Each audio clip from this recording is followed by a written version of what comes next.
Hello mga kamidya.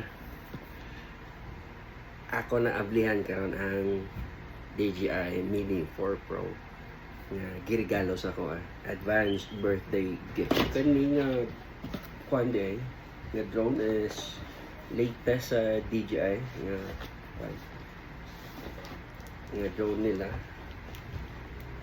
And kuan siya Fly More 61,000, basta 61,000 plus. Charan. So, mao ni ang controller. So, need pa rin nato siya ma-update karon para mapalupad na nato siya karong weekend.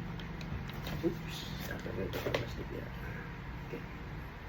So, mao ni ang antenna. Kaya pwede siya maana.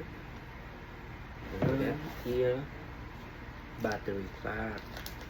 Kung nablihan ito, hindi para ma-charge na ito, then ma-testing ito ako ng mga weekend.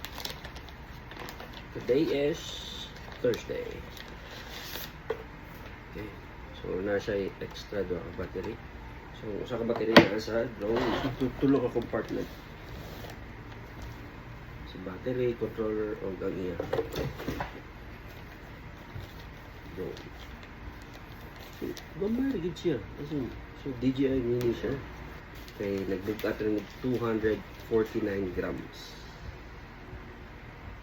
So, sa ato nakita, na siya strap dire para dili magliyok-liyok yung LSC. So, first thing first, tatanggal natin yung strap. Ganda. So, keep niya siya. Gamito mo. And kaansa niya ang cover niya. Gimbal cover. Okay. Ano pa din eh. So, muna siya ang gimbal. Para ma-stabilize ang iyang video. So, muna siya ang pag-unfold. Ang pag-plaster na siya. Wings.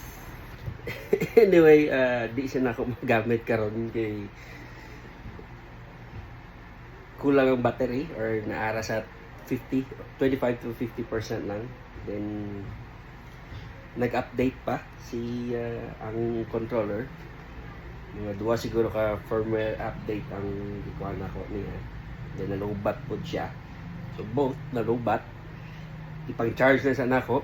Then hopefully tomorrow